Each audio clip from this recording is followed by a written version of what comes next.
last time on D&D, you guys killed a horse.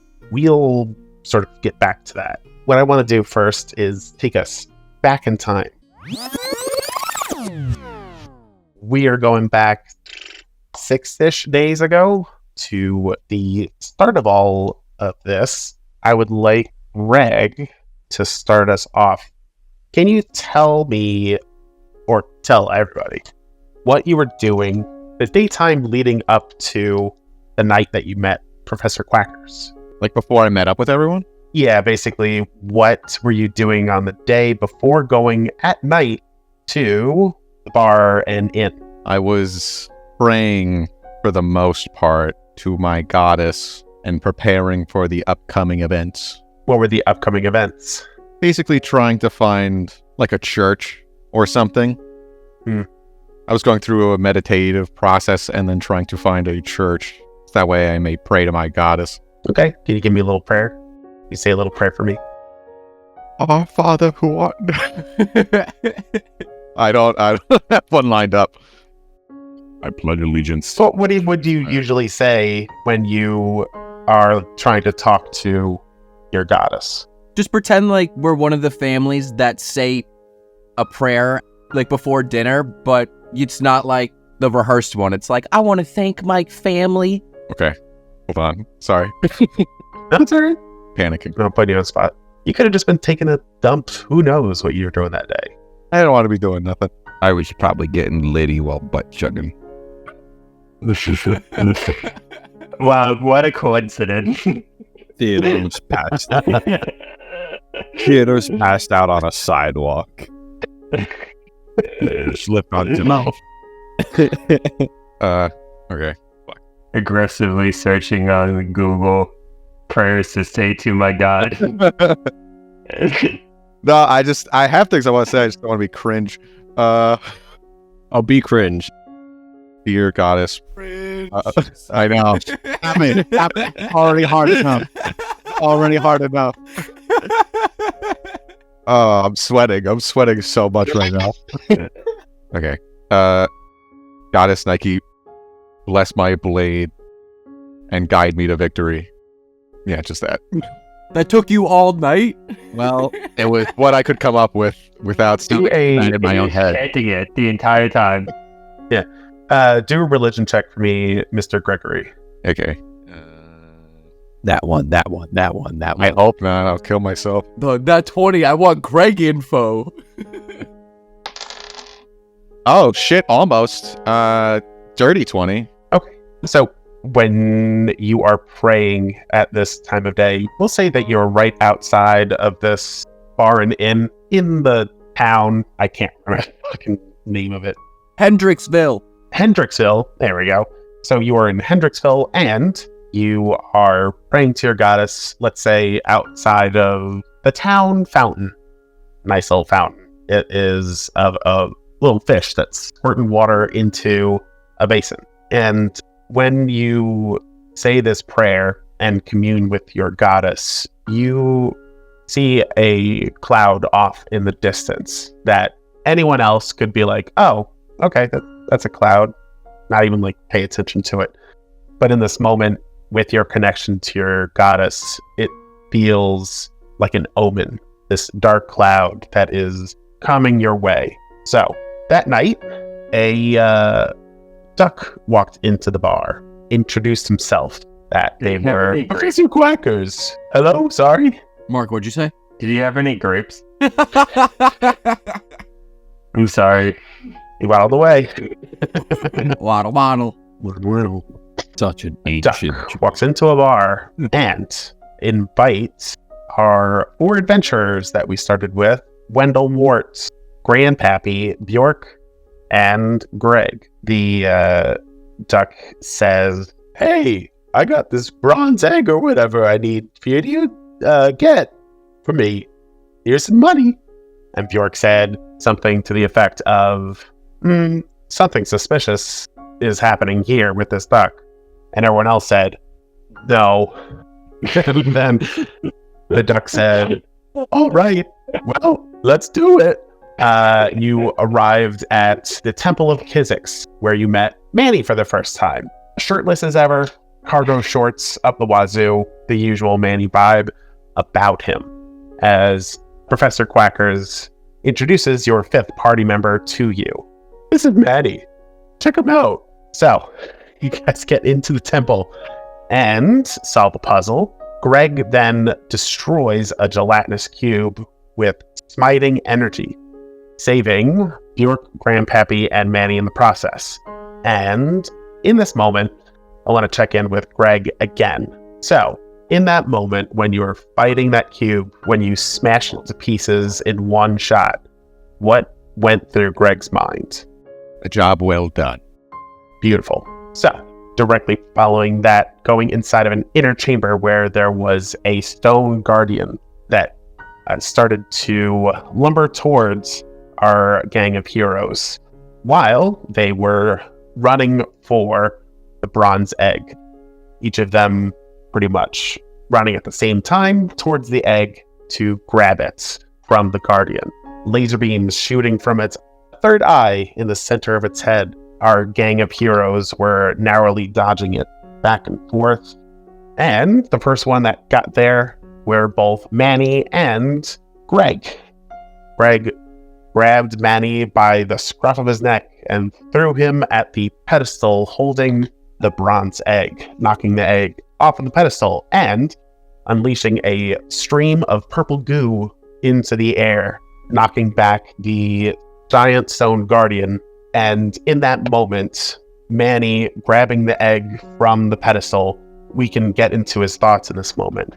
And you hear in Manny's head, I'm gonna put this egg inside of me somehow. I'll figure it out. next, goo spraying through the air right next to the pillar, splashes onto Greg, who says something to the effect of, gross. In that moment, we peer inside of Gregory, into his sort of inner soul, we'll say. A faint blue outline of Greg that kind of looks like one of those commercials where you're talking about pain and there's like a big red spot on a blue body. We're seeing the blue body of that, and all of the demon goo that got onto Greg is coalesced into a very tiny seed, sort of mid-chest area. So, going from there, getting launched by Professor Quackers to the Museum of Stuff in the next town over, we have a giant pro-vulture demon that was terrorizing the Museum of Stuff. Boys sought shelter inside, and with the ability to create any exhibits that they could think of, the gang created a exhibit full of diamonds in order to lure the shiny, obsessed bird monster into the Museum of Stuff. And in that battle between the gang and this bird demon, Greg, along with Carl, the orc from Silverdeep, stumbles into a situation where Rock, the demon bird, is standing over the body of Wendell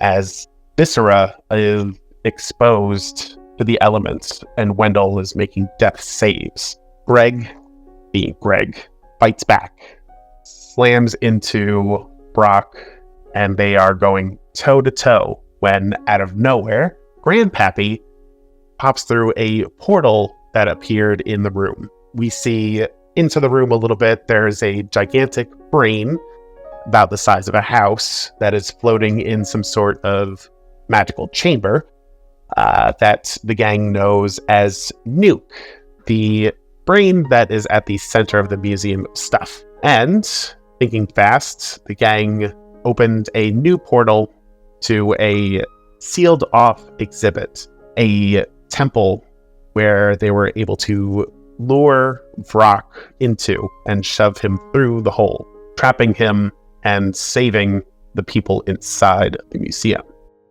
Greg, having overcome this demon, not quite destroying, but still defeating, conquering this demon feels a swell of pride as we see this seed within Greg grow into the size of a baby.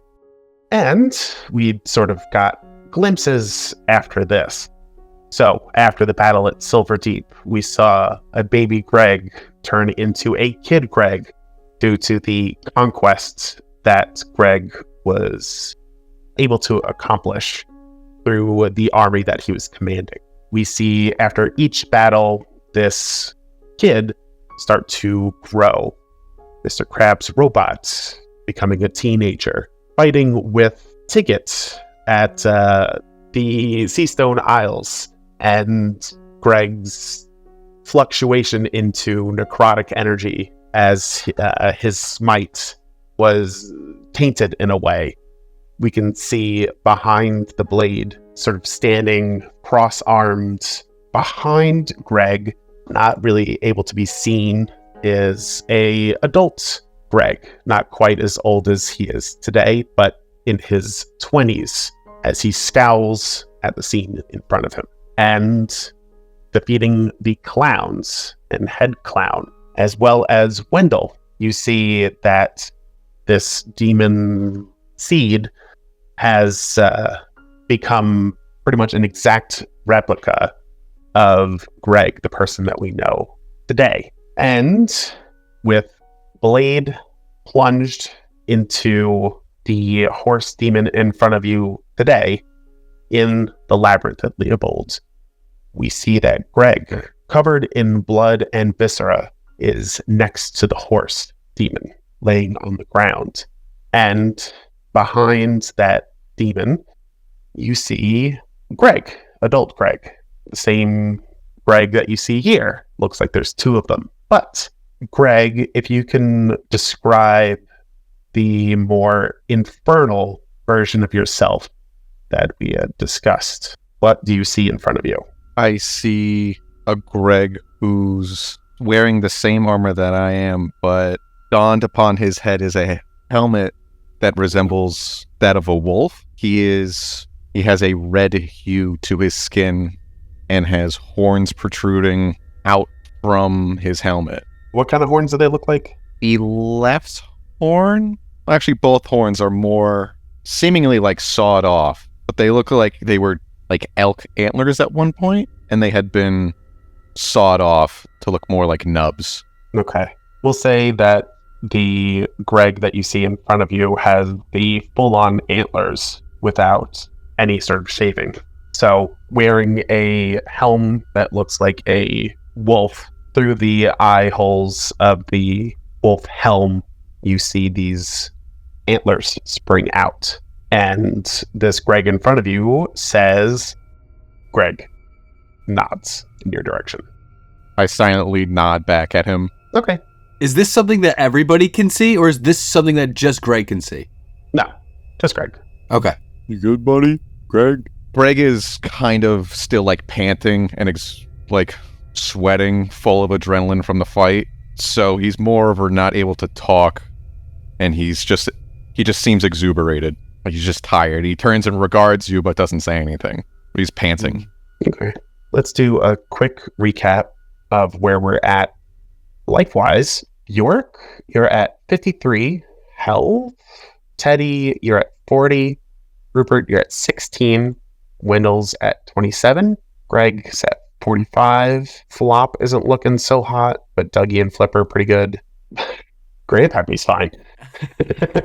He was just an 8 the whole time. Chester and Manny have some damage on them too. And Bjork wasn't touched, right? I got hit for like damage. a little bit. Yeah, a little bit. So, yeah, the horse demon is defeated. And the last thing that you guys talked about, Greg, you mentioned wanting to loot the demon. Yeah, You still want to do that? I do, but before we do that, I'd like to nod to Wendell, be like, memory extractor. Oh, I'm so glad that we're on the same page. I was hoping that maybe we could use the memory extractor or the demon horse and see if maybe we could find a way through the rest of the labyrinth and maybe even get some information on the people of the Oath of Conquest. Does it work on dead people? body? I'm hoping that his life is still fading and he's not like fully dead. I might as well give it a shot. Then hurry. Do it. I'm going. Do it. Don't mess up. I'm trying, but Teddy, coming from you, I feel like you just cursed me. Guys, you know what we should do? We should eat the imaginary food. What? Yeah, we'll get to that. Sure. A holographic meatloaf. I still have the Phantom Feast that whatever it wasn't Francesca, that Adrian gave to us. What? From the circus, that lady gave us a thing to get the paper. You know when we went to the circus? Just man? don't bother explaining. Circus? Can I? Guys, I feel like the horse's life is fading. I really need to go do this. Yeah, do it. We're not stopping Go. you. No, you don't. You can wait. Sorry, I get really bad FOMO. So yeah, Wendell runs over and tries to use the memory extractor on the horse. Okay. So, as a reminder, so the way that this works is that you are going to try to think of a memory that you want to see. It can be like vague, it's fine, but the memory extractor will sort of search for the memory based on what you're asking of it. And then we're going to do I believe it was an Arcana check to see how well it goes. Okay. Wendell is going to think about how the Minotaur was able to navigate the maze, both to get to the Colosseum and to the center. Okay. You know what? I'll roll in combat time to make this extra official so nobody thinks I'm a lying, cheating scumbag. Can I get Let me go ahead. inspiration for this? He already has. Okay. Give a D8. And I get +8 for my Arcana. All right, so I got 14, and I'll roll another. Why are you rolling? Oh, yeah. A D8. And I got a fucking 1. God damn. It's all right. This memory is not hard to extract. We'll say it that way. So, as you plunge the needle in, you're able to gaze into the horse demon's thoughts, pulling at the memory that you wanted. But you hear the name Epitane uttered, and you feel like you've had the floor ripped away from you as you tumble through planes of existence to appear before both Professor Hickok and Siesto. Wendell, it seems like you are looking straight down at them from the horse's point of view. It was about 15 feet tall. So it is like talking to, like if Greg was talking to Wendell. It's a bit weird on your end, I would say. Roll a charisma saving throw. Does he get my thing? He gets your thing. Add +4 to it.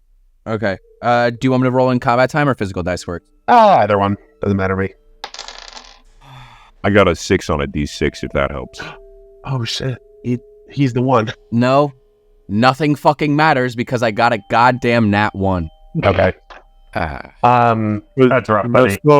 You messed up. This is not my day. In this moment, your ego is bruised because as you are looking down at these regular sized people, you see the way that everyone sees you for probably the first time, and you appear small. So you now carry this thought inside of your head that, wow, this is the way that other people see me, and I'm always going to think about it because now I've got my mind on it. So there you go. It's a little fun thing. Anyway, you feel yourself speak. Who dares utter my name and summon me here? You look around to see that you're near a tower made of demon flesh. Realize that the floors and walls are made up of this flesh as well. You instinctively know that this is a labyrinth.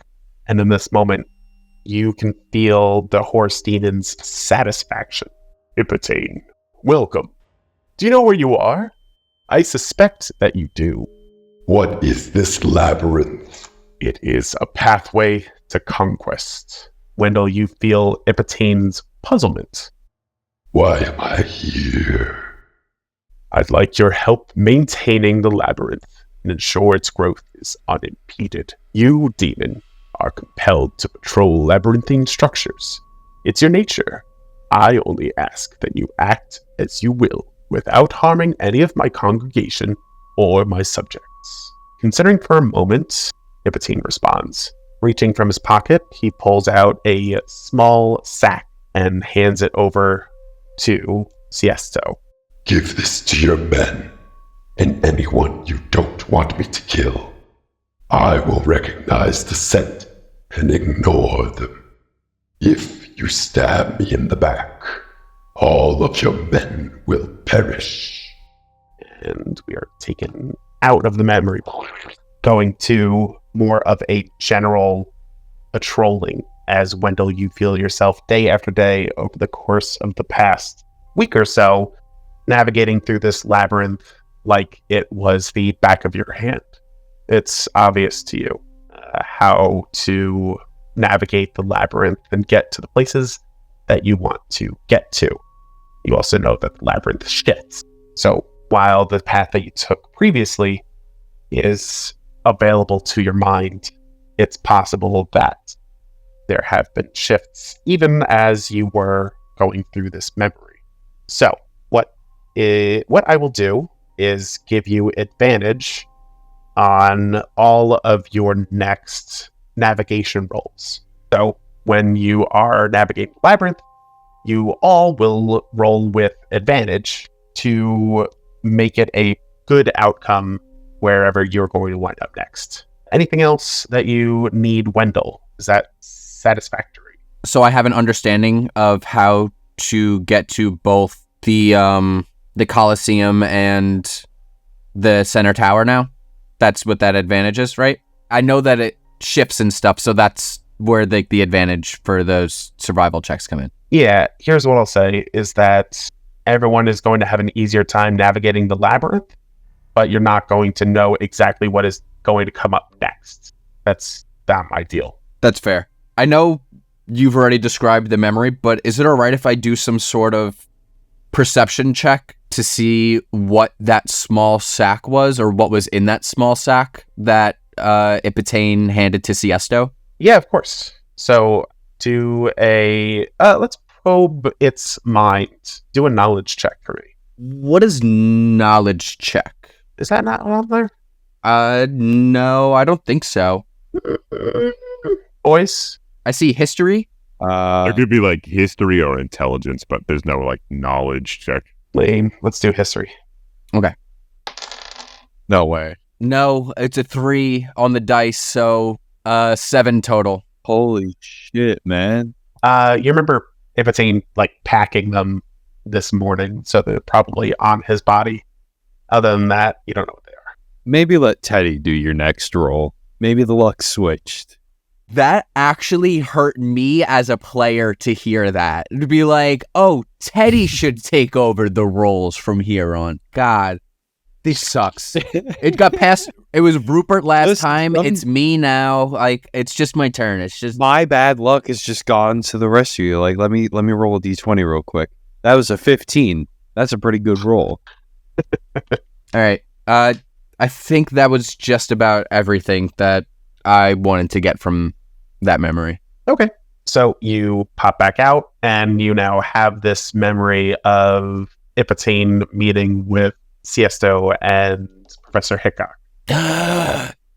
Guys, okay, I got some pretty good information. So I kind of have an understanding of how to navigate through the maze. I mean, it's going to keep shifting and stuff, but I think I have a pretty good understanding of how to navigate it.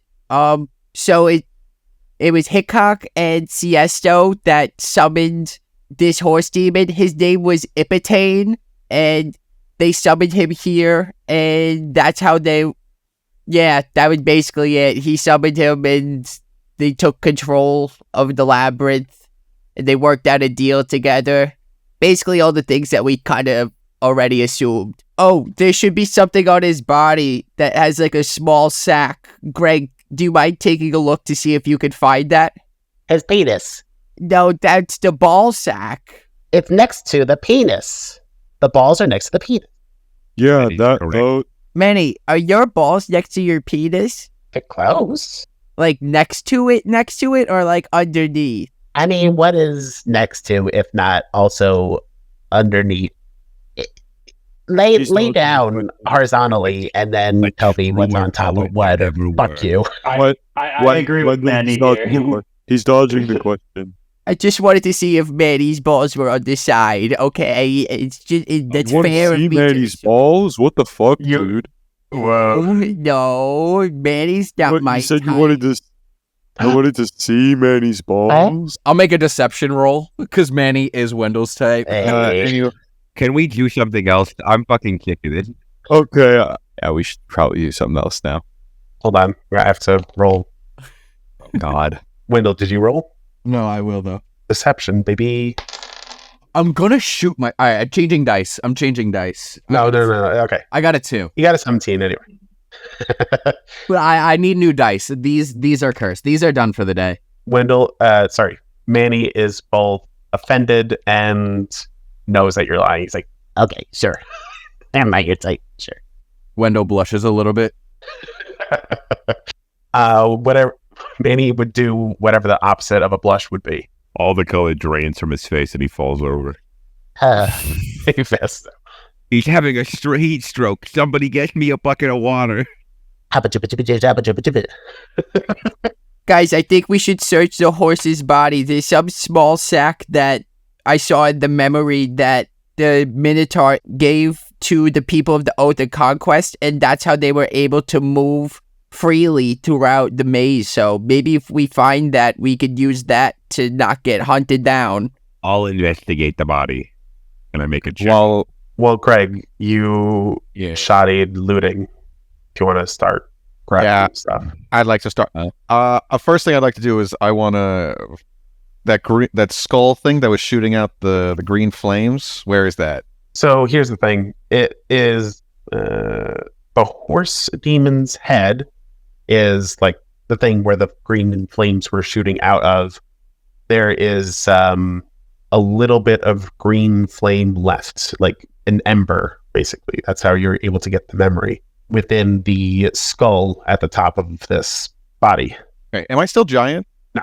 I mean, Also, is the Yes, matter covered in poop? Because I fling my poop at it. That thing. Yep.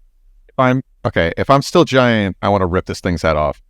Okay. Maybe cut it off. Wait, Greg, before you do that, if the horse is still kind of alive, maybe we could use the planar binding spell and use it for our own benefit. I know its name now. We know its name now. The only good horse is a dead horse, and I try to rip its head off. All right.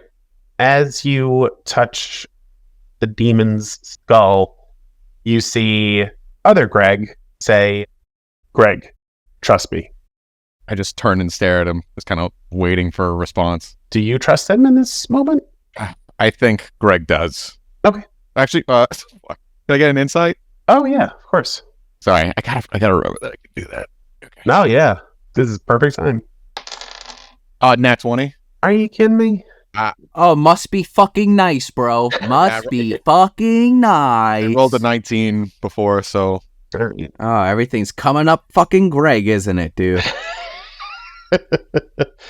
You feel in this moment that your body is charged with demonic energy. That other Greg, demon Greg, whatever, is trying to steal the horse demon's power for you, to make you more powerful by sucking out the rest of this demonic energy from the demon. You'd be able to get stronger. You feel that. You feel the intention of this other Greg as he then says out loud, this is a way that we can get more powerful. That's all there is to it. Okay. I trust it. All right. You have your hand on the skull as green flames begin to envelop Greg. Straight out of the horse's skull. Greg, this does not burn you. Slowly but surely, the flames begin to die down. You are still aflame, but not the sort of roaring fire that it was just a moment ago. Your appearance has changed. You now have a slight reddish tint to your complexion. You have these deer antler horns coming out of your head, as well as your armor has changed, where you had your sort of silver-ish armor that you got from Silverdeep, I believe, is now black armor that envelops your body. Not quite immovable, but just very well fit, as the wolf's head helmet forms around your head as well. So you look pretty much exactly like the other Greg that you had just been seeing. And before the flames flicker out, Greg casts his gaze to Flip, Flop, and Dougie, who are standing near Greg at this moment and looking on in horror at their boss, who is now a giant flaming fucking monster. And with arm outstretched, the flames jump from Greg to the three goblins. And while engulfed in flame, there's a slight explosion, a burst of this flame, as what is standing in Flip Flop and Dougie's place is what appears to be an orc-sized humanoid that has 3 heads. You can see Flip Flop and Dougie's heads atop the body of a basically giant jacked goblin, but still wearing the nice trench coat all over. And you witness a new and improved Tigit 2.0. They say, "Oi, this is fucking weird. Why am I taller?" And Dougie goes, Well, this does not seem right, and that comes from me. What the fuck just happened? Greg, are you okay? I walk over to Tigit and I hold out Jax, and I'll say, "Do you pledge yourself to me?" Mm. And I try to exude my new power to them. To a persuasion check. Well, I'll give you a choice. Persuade or intimidate. Persuasion is charisma. They're both charisma, but I don't really want to intimidate them in this aspect right now. 19. Oh yeah. They extend their arm together and say, Yeah, we're with you. This is a interesting change of events, but honestly, I feel stronger than I ever have. "Than we ever have, I suppose." And do you pledge yourself? Sure, why not? Okay. All right, They're so part of, I guess they're part of the oath? How does that work now? yeah, so how it works is that the brand that you have on you, I believe it's your arm, like your upper arm, we established something. They have it in the same position, and for numbers and whatnot rules, here's the deal with Tigit 2.0. So you have basically a ranger, a rogue, and a cleric all mixed together. So you have converted them. So instead of being a fighter, now Flip has cleric powers, whereas Flop and Dougie are the same. They have all the weapons that they previously had. They'll have some abilities that I will figure out when I am able to do so. Before their turn, I will figure it out. But the idea here is that you will be able to have them on a general mode when they are outside of combat, but either outside of combat or within combat, you're going to choose which class they are. So you can say, we need a cleric for this. Flip, you're awake, and the other 2 heads fall asleep. If you need a rogue, Dougie's head is awake while the other 2 are asleep. And if you want a ranger, the other 2 are asleep, and Flop is in command. So you'll be able to switch them as, I think, their bonus action. Okay, so it's a bonus action. Okay. Yeah, you won't have to do it. I believe it will work that their bonus action is to switch. Okay. So there you go. Oh, and also you have +2 AC to... Wait, no. Is it +2? You have 18 AC now. Hell yeah. I think that was +2, but let me know if I'm wrong. It was +2. Yeah, there you go. I will say you shrink at this point. All right. So yeah, everyone just saw that. What the fuck was all that? What the fuck? That was radical. Yeah, you look pretty fucking dope now. I think Wendell's just thinking to himself that he's like, oh my god, Greg's gotten so much stronger. He was already super strong. Now he's even bigger and stronger. I don't stand a chance. I gotta find a way to get stronger somehow. Can I make an Arcana check about all that? Yeah. Was that All right? I want to say is green's not a creative color. Hey. That's a 15. Okay, so you can see that the demon horse body is gone. Just evaporated. The only thing that remains is a skull that has shrunken down to the size of, say, a helm. It seems like Greg somehow used necrotic energy that you might associate with a 15. It's not a power that a paladin would have. I think it's pretty obvious to you that that is the case, as you see that the energy that was within the horse demon is now inside of Greg and Bigot. So demonic, abyssal, necrotic, fun. Yeah. Okay, Greg. How did you do that? And no weird half answers or threats of violence or just ignoring me. What the hell was that? Can I cast how do you say it? Prestidigitation? Is that how you say it? Yeah. Yeah, can I cast that and just pull up like a small mirror that's like floating in front of me so I can examine myself? Sure. He's ignoring you. I am ignoring you. You check yourself out. Greg. Can Grandpappy try to do what Greg just did? Do you I don't know if I would even roll. He just starts breathing really hard.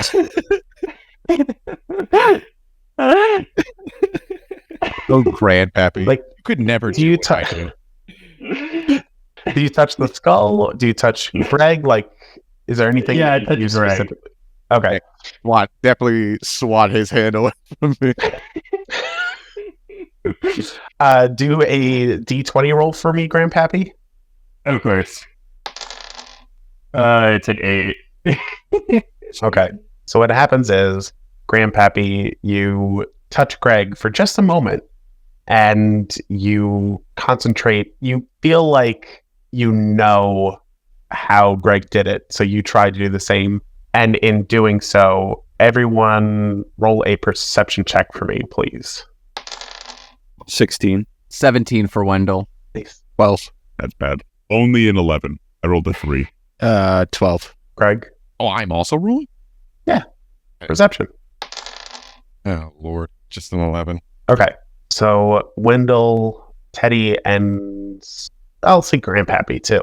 You hear a like a pop. It seems that Grandpappy definitely pulled something bad when he tried to extract this just by sheer like Determination. there's a blood vessel that's popped in his eye, and not success. Can I minor illusion the same horns onto Grandpappy and be like, Grandpappy, look, it worked. You catch your image in the floating mirror as you see the horns atop your head. they're like goat horns? Wow. I can't believe it worked. You feel awful. Greg, does it feel this bad for you? No. I'd throw a rock at Greg. Maybe? Do a Are there do rocks in a here? attack against your new AC. Are there rocks actually, can I Eldritch blast it out of the air? I don't think that's how that works. It's not. It's not? Oh. Not like it, I'm just gonna throw a pebble so he looks at me. Oh, okay. Do a Do a ranged attack roll. What do I add to a rate? Dexterity. Also, you're proficient in pebbles. Oh, sick. Oh, sick. That's actually a lot. Eldritch Blast works on inanimate objects. Well, no, it's more like that. It would be a reaction. Yeah, but you can't like interpose mid-round. That's why. Okay, yeah, fair. I would like to know Teddy walked over and stood by Rupert while that whole transformation thing happened. That's He's like, he's like standing by for him. the pebble. What'd you get? An 18 for the pebble. Okay. It clinks off of Greg's new armor and is audible. I'm talking to you, big guy. All right. I'll turn and look at Rupert and be like, are you speaking to me like that? Yeah, I am. Okay. What's up? What was that? Because I'm not exactly a religious guy, but I have been around the block, and that's not normal paladin things. Yeah, you literally just transformed in front of our eyes. What just happened? You absorbed a demon and combined the bodies of your 3 goblins. Like, that's horrifying, dude. Like, they all share one butt now. What the fuck? Making them shit from one ass. It's definitely Dougie's butt. Dougie's definitely in control of the poop. Oh, God. I don't want to know who's in control of that. He points at his head. Is he the middle head? He is the head to the left. Okay. That is sheer curiosity. We'll say it's like I was trying to think, like, Bing AI was not able to make one of them obviously, like, female. So I'm going to say, like, with goblins, if they have a bunch of, like, stones in their head, multiple stones equals female. 1 stone or no stone equals male. I will remember that when I use Dolly later to make that. There you go. Okay. I'll turn and look at Rupert and I'll just be like, I can't say for sure exactly where this came from, but it appears I've had this feeling ever since before I met you. When we were at the Temple of Kizix, we fought, and obviously you know that we opened the portal, and when that portal was opened, purple rain came down, and I was the only one that got hit.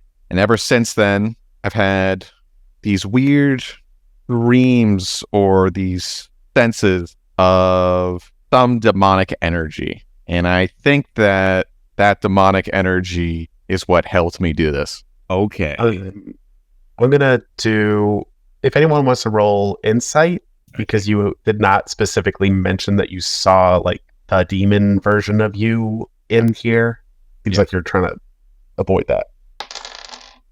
I got an 11. Teddy got is a bit suspicious. Go together. Yeah, I got a 17. 21 for Wendell. Grandpappy got a 3. Let's go. Grandpappy thinks he's in his head. I'll say it's up to you, Greg, if you want this to be, like, deception or performance. I think it's the same thing anyway. Oh. I never do performance. Let's do performance. He's gonna bust out that theater minor. Oh, it's so fucking close. God damn it. It's a 4. It was almost the natural 20. Oh, you got a 2? Oh, that's it teetered on the duck and the 2, and then just barely fell over to the 2. Tough. Well, L. Yeah, right. What is it? As you are telling this, there is a little bit of, like, nervousness on your part, I think. Seeing things is not great in general. Obvious that you would want to keep that hidden, but everyone can see that you're hiding something. I think I'm just gonna not say anything for now. Just say, all right, yes, we can move on with that. Yeah, Wendell's not going to say anything either, but he's feeling extra weary right now because Greg already lied to us about not being in the oath, not being very straightforward. It's always very cagey, and now this is just another thing, especially after such I didn't lie about being in the oath. You weren't straight up about it. Well, I said at the beginning I was part of the Oath of Conquest. You didn't say, like, in the moment when they said, like, hey, it's the Oath of Conquest that did this. When Kizix mentioned it in his little monologue, you weren't like, oh, hey, that's the thing I do. Yeah, you keep playing your cards very close to your chest and very cagey, and Wendell is picking up on it and is even more weary now. Like, he's not even sure if he should, like, be traveling with Greg. Like, it might be detrimental to the end goal of trying to save the world. Greg, can you just be honest? As someone who has kept secrets, it has really hurt my friends, specifically one cat that is right next to you.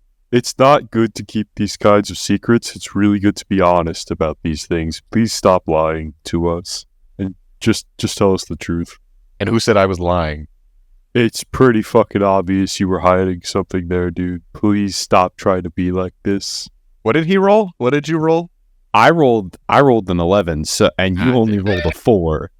Damn. The only person that you beat was Grandpappy. I knew someone rolled low. That was Grandpappy, not Teddy. I knew someone rolled low. Yeah. Everybody was checking out his horns. Grandpappy was inspecting his new horn. I would also like to note Teddy is still holding his axe, and it is still on fire. He is yet to unignite it. Like, he's still like holding onto it. He's ready to go if like shit hits the fan. Okay, while well, they're now I talking. get that for. I'll walk up to you. I'll get right in your face and I'll say, Teddy takes a step back. lightly. Stop being a dick. Teddy says back. Being a dick? How tall? Saved How your tall is? fucking life? You're also acting like a dick. Acting like Also, a dick? that was a group effort. That wasn't just you. Stop trying to take. Oh credit yeah, for that, how much dude. did? Oh yeah. Well, I can't get. Were you about to say how much damage? Yeah, how I was much gonna damage say. 'Cause I did like 200 damage to that fucking thing. Can I use a druid craft to make a bush go up between them? If Teddy wasn't there, that horse would have ran straight through us. He was the one that gave it difficult terrain. I don't know how to properly put it into... I helped you block it from getting to these fellas. If it wasn't for Rupert spraying all of the webs, if it wasn't for all of us. Bjork did something. I made Grandpappy into a monkey. Wasn't that cool? Yeah, he made Grandpappy a monkey. That was He has awesome. no style and he has no grace. This ape has a funny face. Ripper, were you trying to do something? I'm gonna use druidcraft to make a small bush come up between the two. Oh, the cantrip? Yeah. Thank God. I've never heard that. It's a druid. It does let me do miscellaneous, like very small things with plants. Okay. Or I could predict the weather. You know, hey guys, why don't we both take a simmer down here? You know, we're pals, and more than that, we all are at risk of our lives in this very moment. Whatever fighting we have with each other is literally what they want us to do. So unless we all want to die a horrible and painful death, let's simmer down a bit. Oh, Rupert, that was very intelligent and well spoken of you. Not intelligent. Why? It's almost like he was a kindergarten teacher. That's a weird thing to say. We don't know that, kid. No, that was brought up in one of your. We've talked about it before. Was it? Maybe it's just yeah. like, what? Oh, yes, I did say that. I vaguely remember that. Wait, Kaden, I thought you said that in like your regular voice and not in Teddy's voice. So that's why I was like, oh, that's not. I did say it in my voice. It's not. Okay, Teddy didn't actually say that. Okay, cool. He doesn't know. That's what I thought. Teddy doesn't know. I know. Bjork, real quick, you feel whatever the equivalent of like getting tapped on your shoulder by Margoth. So you feel like a little bit tap, like a knock in your mind hole. You turn around. You turn around? Yeah, turn around. All right. So as you turn around, you're actually turning around in your mind hole. Yeah. And you see Margoth. Hey, something's up with your buddy. I figured you knew that, but maybe let's dig in a little deeper if you want to help me out here. Well, what you got in mind? Well, I figured we give it the old nature check. Nature? Something like that. Does he say nature check? Yeah. All right. I mean, you know demons a little bit better than me, considering you are one, so I will trust you and I will do a nature check. All right. Do it with advantage. Hey. Never understand why druids don't have proficiency in that. Got a 16. Yeah. So Margoth and you sort of hold hands Yeah. Like the tips of a guitar. Yes. Okay. You tip your guitars at each other, fusion dance style, and you're able to harmonize in a beautiful way. And Margoth, mid duet, says, "Wait, yeah, okay, for sure, he's becoming a demon. Oh yeah, I know. I don't want to see it." Did this happen to you? Is this how you became a demon? Yeah, I don't really remember before becoming a demon, but it's feeling familiar. Yeah, just, well, let's see. When I was human, I assume somehow I wound up in the abyss. Whether or not I died or just like accidentally went there, just like took a bus and it's like, oops, it's the abyss. You know how can I just ask? It's like a wrong turn. Margot from fucking Brooklyn. Yeah, he's always been. Yeah, it was from Brooklyn, and whoops, I visited the abyss. You start to change quick when you're in the abyss, where the abyssal energy kind of washes over you, and you become a part of it. It becomes a part of you, and yada yada. So everyone in the demon realm of the abyss, or is from there, carries a bit of the abyss with them. So based on you've heard the story, seems like the goo got on him, and now he's got, he's turning into a demon. Doesn't seem to be fully done yet, but, you guys didn't seem super happy about good old me as a demon out and about in the world, so just keep your eyes peeled. Do all demons gain some sense of bloodlust? Because, Greg's always had that, but is that something that's going to get stronger or that could possibly be dangerous to us? It's in a demon's nature to crave destruction. You look at one thing, whatever it is, and you say, man, I want to wreck that shit. It feels good to destroy, kill, devour. I will say that bloodlust turned up to 11 is probably the running assumption. Do we get this feeling from like Ticket and them as well, or is it just from Greg? Great question. Just Greg. Just Greg. Okay. Anyway, all right. You think my dad might know a little bit more about like how to possibly stop this process, or do you have any idea how to stop this? So in that moment, you feel an actual touching of your shoulder as Kizik says, "Son, I think something's wrong with your friend." I whisper in his ear, "Hold on a minute. I'm having this probably the same exact conversation I'm about to have with you with Morgoth right now." How's Morgoth? He's doing all right. Morgoth. You say hi to me? Yes, but you guys are really. Hold on. I got 15 insight. I definitely did not say hi. You and Morgoth are really on the greatest terms, but I know I never taught you manners, but just be nice if he could say hi to me. You could talk about me, not just feel left out. No, he came first. He asked me first. I was going to ask you right afterwards. I swear. It's fine. Growing up. Can I hug my dad? Yeah, you hug. We're gonna get through this together, okay? Thank you for looking out for me. I will always look out for you as best as I can, okay? Thanks, kid. It's more than I deserve. You deserve the world. I don't believe it. Okay, so he's crying. You going back to Morgoth? Yeah, I'll let him cry for a little bit, and I'll go back to Morgoth for now. Okay. Sorry, what were you saying? Sorry. So do you have any idea how to either halt or reverse this demonification process? I have a feeling if I did, I probably would have tried it. But now that I am a demon, not really interested in whatever came before. All right. I mean, I appreciate you looking out for me and my friends. I couldn't imagine becoming a demon. I couldn't imagine what that did to you or impeded your relationships. But I gotta help my friend out now. So yeah, I'm here. You know what, Margot? I'm happy we saved you. Happy I was able to meet you. Though you tried murdering me and a bunch of my friends, and your mom, and my mom, and your dad, and my dad, and your brothers, and my brothers. Pretty much everyone you ever knew. Okay, I'm gonna go now.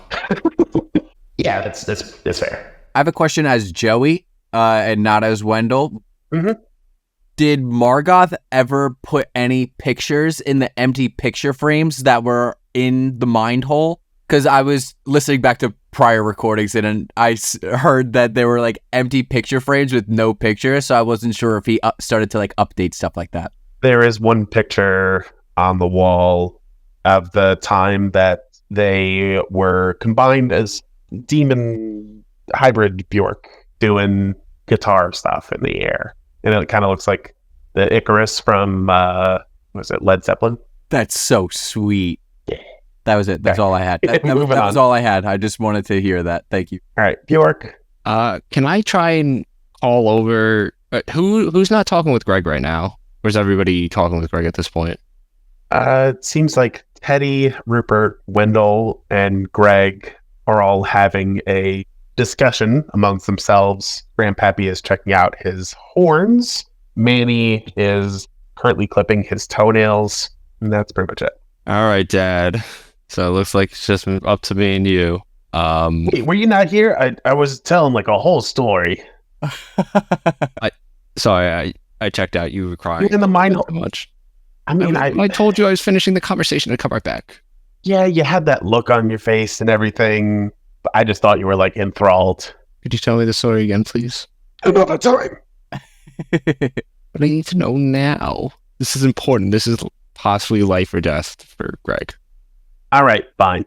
So once upon a time, slipped in a big muddy pile. It was fucking hilarious because you slipped in the pile, and then other people look around, they point, they laugh, and I was laughing, and shit. I guess it wasn't a really good story. I don't know why you'd be enthralled about that. Does the story go anywhere? Was that the story? I don't know. You just kept looking at me, so I figured I could just keep talking. Oh man! So are you gonna tell me how to save my friend, or can we change the scene? Are we going to do something? Okay. If you think of anything, let me know. Okay. All right. Thanks, Dad. Okay. All right. So, what is everyone wanting to do from this point? I'm sorry. I just think it's so funny that Kizix is like fighting. He's like, please talk to me. Please talk to me. And then as soon as he's like, all right, what do you have to say? I have nothing of value to say. Can we go? Like a child, just like, mom, yes? No. So, Rupert, at this time, with Wendell saying that he knows how to get to both the Colosseum and the tower, you are able to tell that it will take a little bit more time, like an extra encounter, to get to the Colosseum, whereas it's more of a straight shot to the tower. And I'd like for you to weigh in and tell everybody what you are considering. Just Rupert. Well, the Colosseum is a bit farther away, so it's going to take a longer trip to get there, meaning that we're more likely to run into some more of these goons or one of these various types of ruffians. Or we could just go to the tower, which we more likely would just be able to go straight there. So I guess I want to see what everybody's plan is for that, because personally, I don't know if we want to risk going all the way back to the Colosseum, but if that's what you guys wish, I'm okay with that. Okay. So while Rupert is ruminating on this, sort of looking down at the ground and thinking to himself. We, the audience, see Grandpappy, a head pop out of your barrel of this strange man with a silly hat, and all of our characters, save for Kizix and Rupert, one by one are crawling into the barrel. And I believe that Teddy shoves the barrel over Greg and swallows him up before then jumping in himself.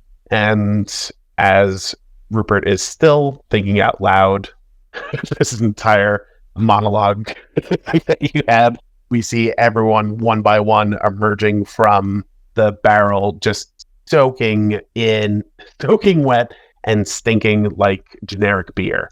And when Rupert is done, you turn around and see everyone sticky. What the fuck just happened to you guys while I was turned around? I learned a lot about responsibility that I don't want to talk about.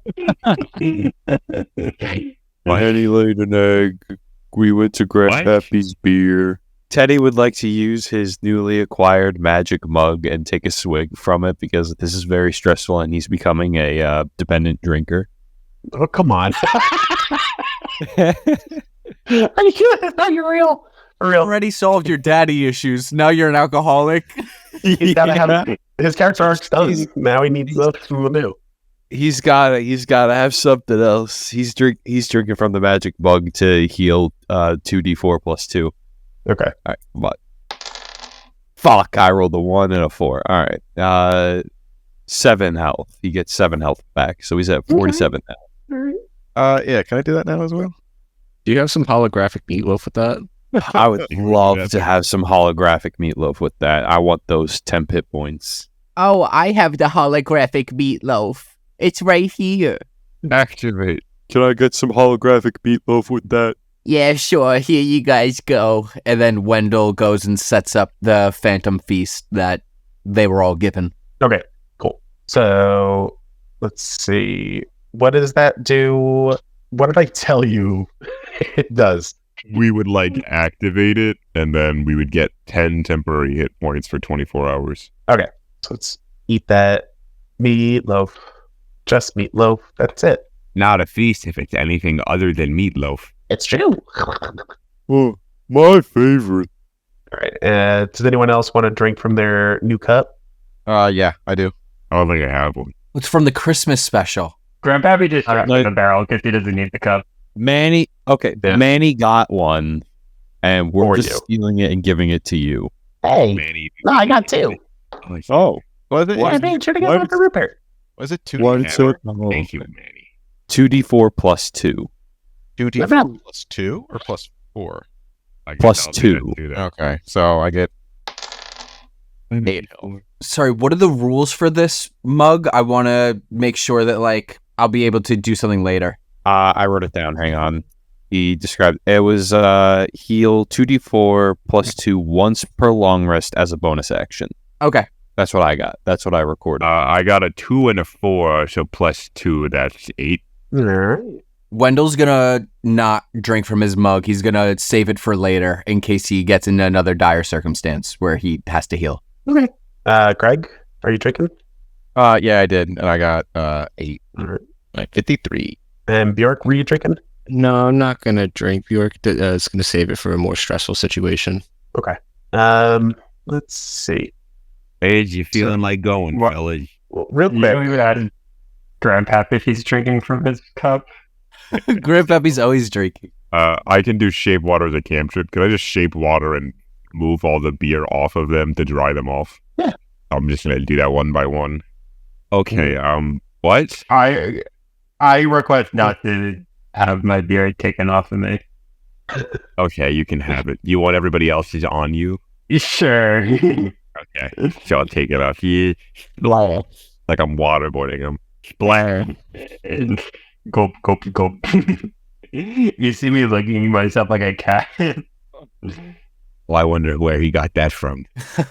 Santa really needs to get his shit together. Within a week, we've had to save his ass twice. Do you like my I don't know if we technically saved him this time, to be honest with you. We saved him from himself. By murdering him? That's no one knows. It's okay. It's okay. Ryan, did I leave that with the elf ears? Um, I specifically chopped off the ears of 2 of them. yeah. Okay. Do they? I'll ask now. Do they do anything, or are they just ears? He was up there doing the thing. They're just ears. They're just ears. They're just ears. All right. Well, they'll stay in my pocket for now. Gross. Yeah, as far as you can tell, they're just ears. All right. Okay. I wasn't sure if they could serve some purpose. Let's move on. But where do y'all wish to travel? Where do you want to travel? You were just thinking for a really long time. I mean, I would say maybe let's go to the tower because that's, I feel like, the less risky route, and we probably know what we're expecting more so. But if you guys feel that the Colosseum is a better bet, we can do that. The only reason why I'm personally considering the Colosseum is because I'm hoping we might be able to take a rest while we're there. Because I've noticed that we're not able to rest up while we're in the labyrinth. And I'm hoping that maybe, since the Colosseum hasn't been affected by the labyrinth, that we could possibly take a rest and get our spells back before we go. But it's a risk, because I'm not sure if that's actually going to happen. Maybe. I mean, if I'm a betting boy, I feel like that's a place where the places where the labyrinth isn't changing is where's the most likely for the actual members of the Oath of Conquest to be resting or staying, as they wouldn't have to worry about it shifting where they were. Well, if that's the case, then maybe there are some members there of the Oath of Conquest that know Quacker's name that's not just Siesto or Hickok. Maybe. That would be useful if we could get that. Yeah, because then we could get the name without having to go through the big bad guys. But I really want to take out the big bad guys. But we probably still need to deal with because we still have to deal with the big soul NATO that's whatever they're doing. Did you just say Soul NATO? Yeah, big soul sphere they got. Without being insensitive, I really like that name. You should write a book on that. That sounds like a really good book. It's called Mortal Kombat, and I kind of just unintentionally said that. Teddy, what are you thinking? Where do you want to go? I mean, I kind of want to go to the tower and beat the shit out of Hickok. But, I mean, if we can probably rest for a while in the Colosseum. I mean, it's not like we're on a dire time limit. If we have the chance to rest in the Colosseum, we should probably take it, because I got smacked a lot. What do you think, dear Antler Greg? Well, I would say that we should go to the Colosseum for the fact that our end goal is the heart, which is the tower. There's no way that it's just going to be a stroll in there. It's the heart. It's going to be well protected. Siesto and Hickok are still somewhere in here. If they're not going to be protecting the heart, drawing power from it, I don't know what else they're going to be doing. I say we go to the Colosseum and try to scout out, rest, and gather a better game plan than going straight there. Bjork, Grandpappy, what do you guys think? This is an outside D&D question. Do we have any insight based on the memory extraction? Based on if we know which route would be more dangerous, or even just anything about the Colosseum? Yeah. If there were people there, like what to expect? Yeah. Interesting thing about going through the memories of Ipotane, the horse demon, there are no memories of Ipotane going inside the Colosseum. So sort of walks by it on patrols, but does not go inside. Interesting. All right, well, we definitely got to go in there if the big horse demon refuses to go into there. It'd be like a safe space. These SJWs and their safe spaces. I hate you so much. Or was that you? No, that was, I just thought it'd be funny to say as Rupert. You're right, it was. All right, let's go to the Colosseum. All right, so since you are going towards the Colosseum, I think that's the consensus. Yep. Yeah. Great. Roll your survival check, and everyone now roll with advantage. Hey, should be hard for me to fuck this up. What's survival? 9, 11. My high was a 14 because I got a 6. I was mad. So 14. And then add your survival, whatever you have. I rolled a 6 plus 8, so 14. Nat 20 and a 1, bro. Oh. I got a nat 1 and a nat 20. Oh. I got a 7. I have a 10 total because I have one of my skills is survival. So instead of a -1, it's a +1.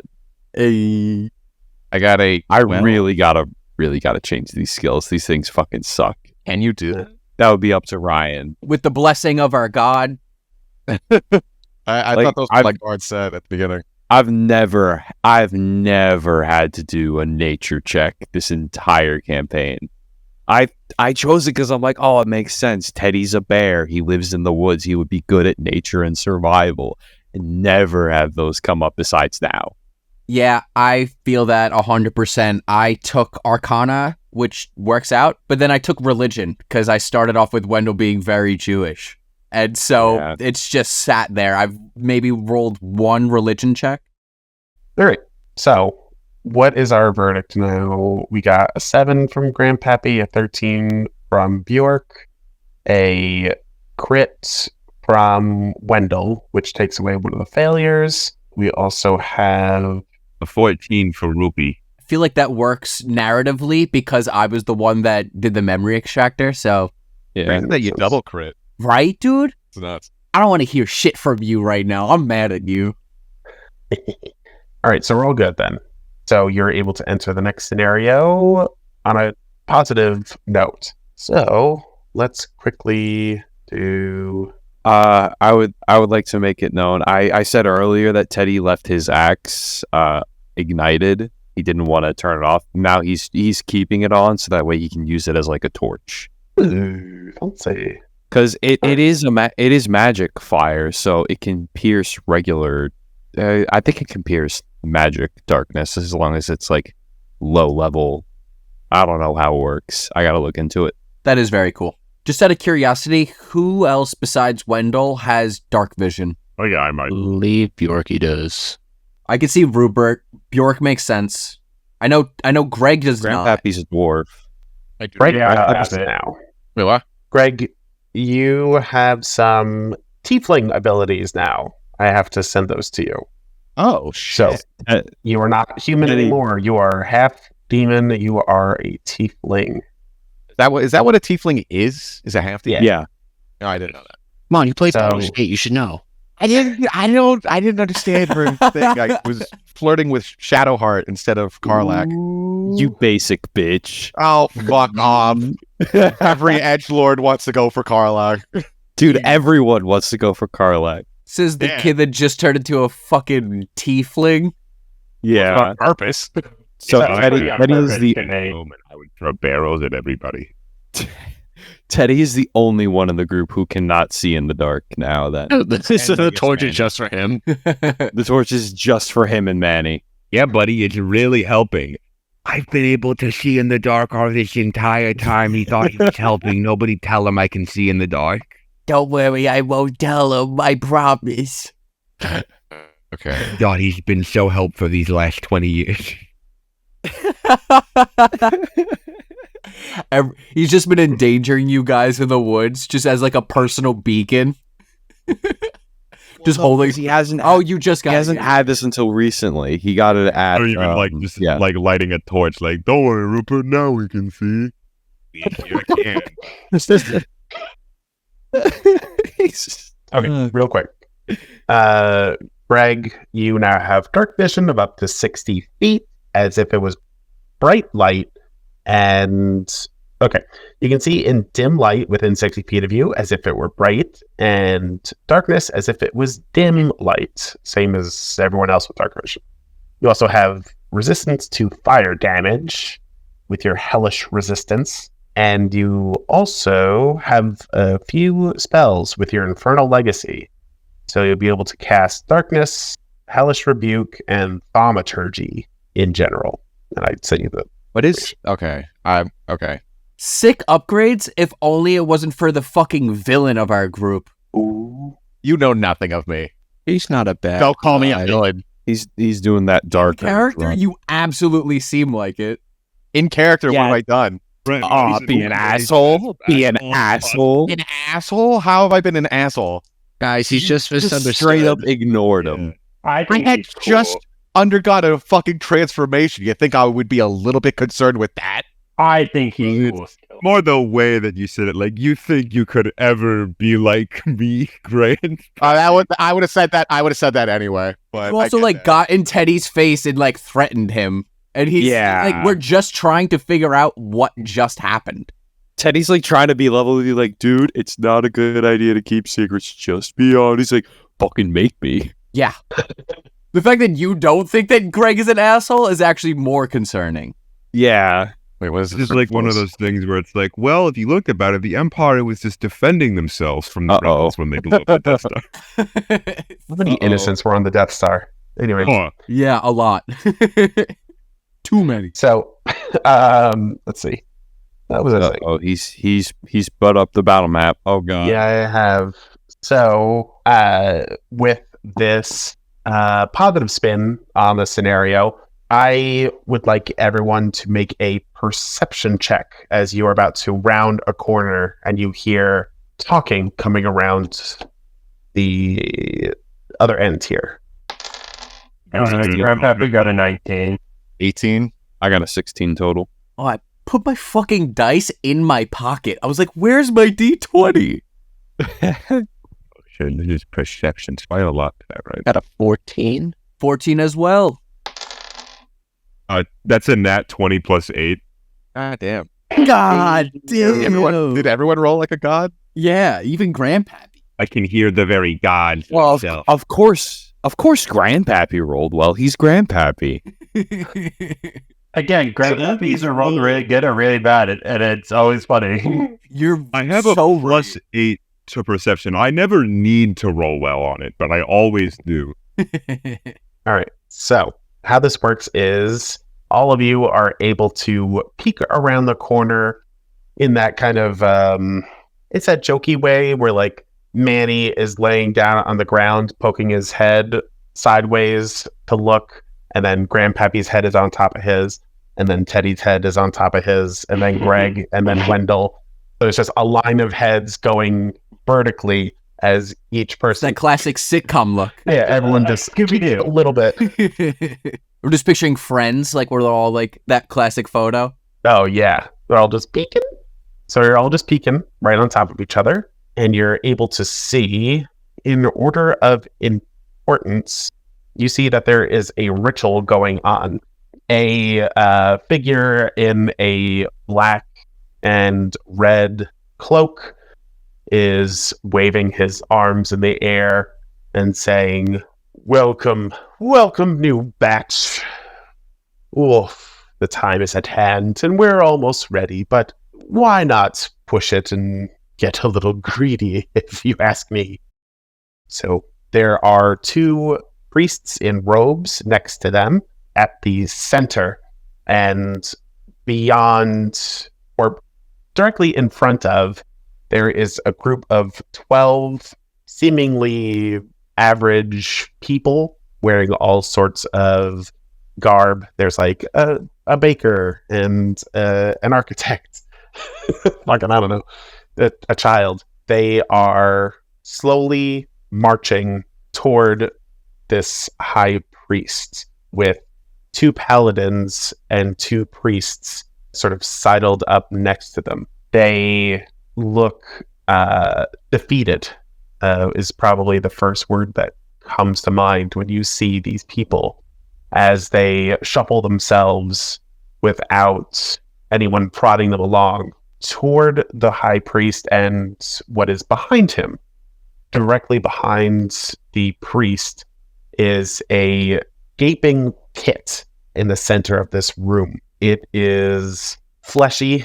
Of course, like this whole labyrinth is made out of flesh, but sort of protruding mound right behind this high priest, you see sort of cracked skin, a sphincter, lips of this giant pit where this surrounding area looks to be more alive than the rest of the labyrinth you have been around. And from where you can see, which is great because you're very far away, but you're able to see it anyway, that this is a pit filled with razor sharp teeth about the size of you. Each tooth is about the size of, say, a Greg, that just descends down and down and down into who the fuck knows where. And with horror, you realize that you are directly in front of the mouth of the labyrinth. And we will stop there. Oh, fuck. God damn. That's fucking so cool and so scary. Oh boy.